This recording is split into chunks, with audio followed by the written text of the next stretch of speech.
Welcome to Bullet Point Nursing. My name is Dr. Goldstein. Let's get started. Today we're talking about nutrition, and this is one of the really important concepts in nursing fundamentals. Let's begin with an anatomy and physiology review. Everyone must have a sufficient intake of a number of different nutritional components. These include amino acids, vitamins, minerals, lipids, proteins, and carbs. Not getting enough of any of these can cause problems with one or more body systems. Organs that are involved in our intake and processing of nutrition include the oropharynx, which is the mouth, the esophagus, the stomach, the pancreas, the liver, gallbladder, small and large intestines, and the colon. Let's go through a number of different components of our diet. We begin with protein, which is necessary for tissue synthesis, metabolism, acid-base balance, immune health, and much more. Protein is primarily obtained from animal products such as meats and dairies. However, there are many different non-animal components that do have protein that can be found on a vegan diet, such as nuts. Albumin is the most abundant protein in the body, and this is synthesized in our liver. One way to assess this is with the lab for albumin, and a normal albumin level is 3.5 to 5.5. Albumin levels can be altered based on a patient's fluid status. So a patient's albumin may be elevated if they're dehydrated because the patient is dehydrated, there's not a lot of fluid, so it looks like there's a lot of albumin. On the flip side, a low albumin level can be from fluid overload, where the albumin is diluted in so much fluid. However, in the case of normal fluid balance, and low albumin is considered a sign of malnutrition. It can also be a sign of malabsorption or due to liver problems because that's where albumin is synthesized. Next, we have fiber. This is indigestible in humans, and it helps us with our digestion, with feeling full, and with managing our glucose level. Next, we have carbohydrates, which are used for energy, which are calories, and this includes grains and sugars. Lipids, or fats, come in a few different types. Saturated fats come from meats, egg yolks, dairy, and more. Unsaturated fats are considered healthier versus saturated fats. Fats are used for energy, to feel full, cholesterol synthesis, and much more. Too much fat can contribute to cholesterol and other problems such as atherosclerosis. Vitamins are going to be discussed in detail in the nutrition lecture, which can be found in the pharmacology section, so we're going to skip that here. Minerals, there are many of these, including calcium, magnesium, phosphorus, potassium, and sodium. And there are trace minerals such as iodine, iron, zinc, fluoride, and many more. All of these are required for normal body functions, and all of these can be obtained from our diet. Water should also be included here and in your education of a patient in regards to their nutritional needs. Too little water can cause dehydration and the issues that come along with that. Patients with heart failure may actually need to be cautioned not to take in too much water. Let's go through a number of different concepts in regards to nutrition. First, we have the basal metabolic rate, commonly referred to as our metabolism. The faster a person's basal metabolic rate is, the higher their body temperature will be, and they will expend more calories and lose weight. A slower basal metabolic rate will be the opposite, where a patient will have a lower body temperature and will gain weight. The most common area where we see an impact in a patient's basal metabolic rate is when dealing with a thyroid, because hypothyroid has a slow metabolic rate and hyperthyroidism has a fast metabolic rate. Glycemic index is a term you may hear, especially in relation to diabetes. It is a system to categorize food based on how quickly that food increases your blood glucose level. And all different foods can be categorized based on their glycemic index. Another concept to be familiar with is the myplate.gov. This is run by the government, and this is a guide to nutrition. It is a website that's free and very easy to use. It focuses on 5 food groups, which are fruits, grains, vegetables, protein, and dairy. It provides dietary information for many specific populations, such as those that are pregnant and infants. A food desert is an area that has a limited access to fresh, healthy food as opposed to fast food or convenience stores. It is defined as being over 1 mile from a supermarket in an urban setting and over 10 miles in a rural setting. Patients who live in a food desert are at an increased risk of various nutritional issues, especially being overweight and obese.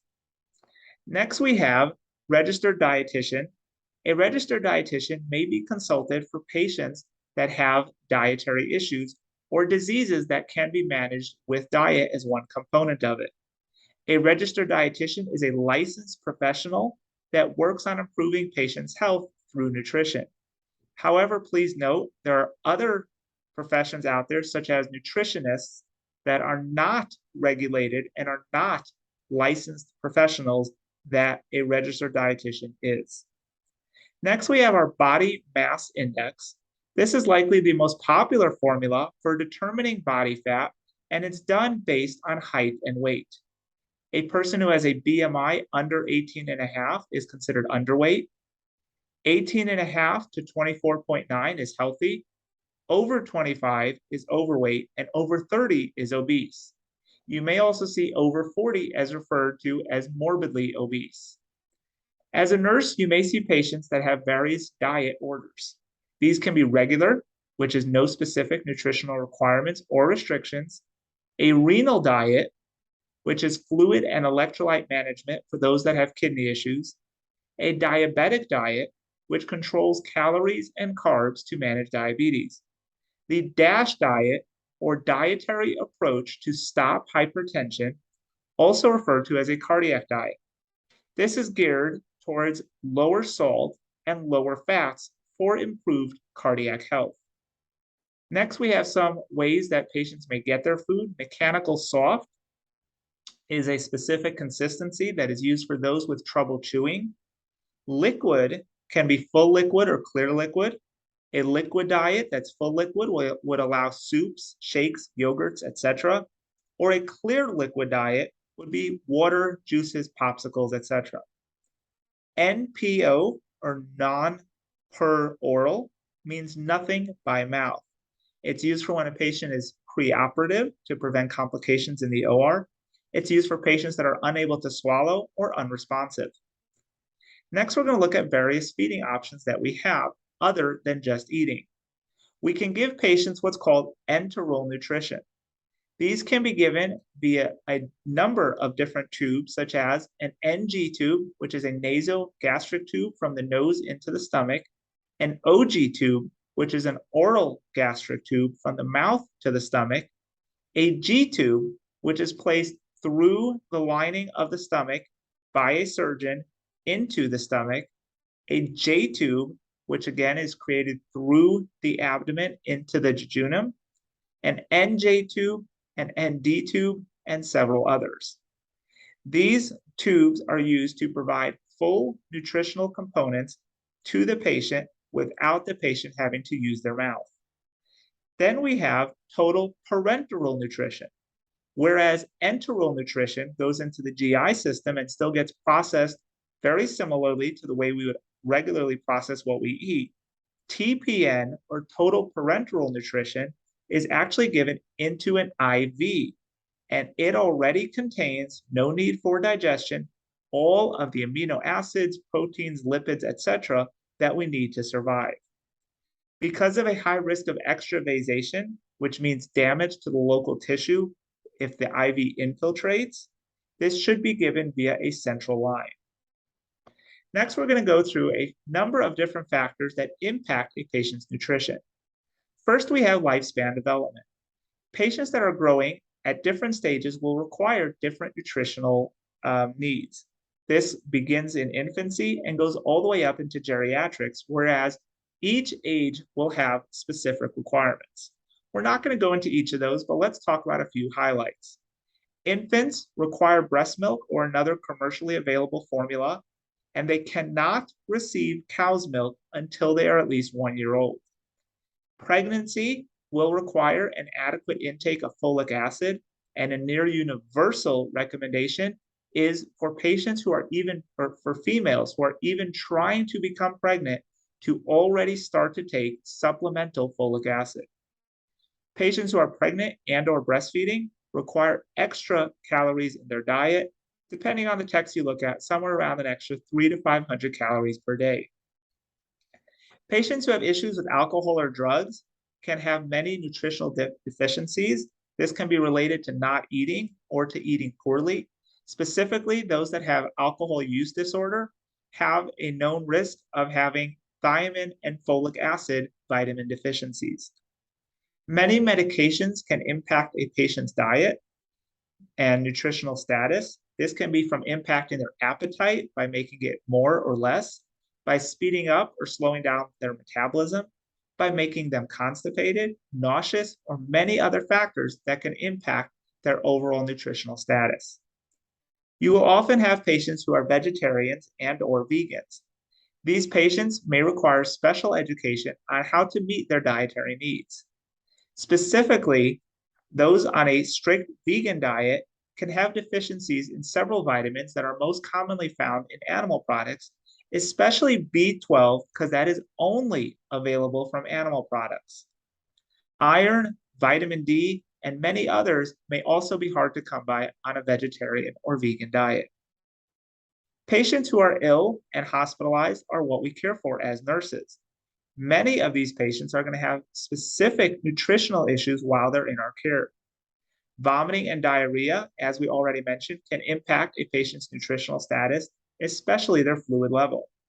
Certain chronic diseases, such as GERD, constipation, diabetes, and others, can also impact a patient's nutrition. Burns and those with major wounds may require an increase in their protein intake. And we may also see those with eating disorders, such as anorexia and bulimia.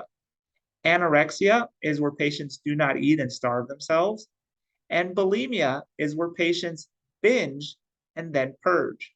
Keep in mind, the purging does not need to be specifically vomiting. It can be through excessive exercise, which would also cause fluid and electrolyte imbalances, and is discussed in more detail in mental health nursing.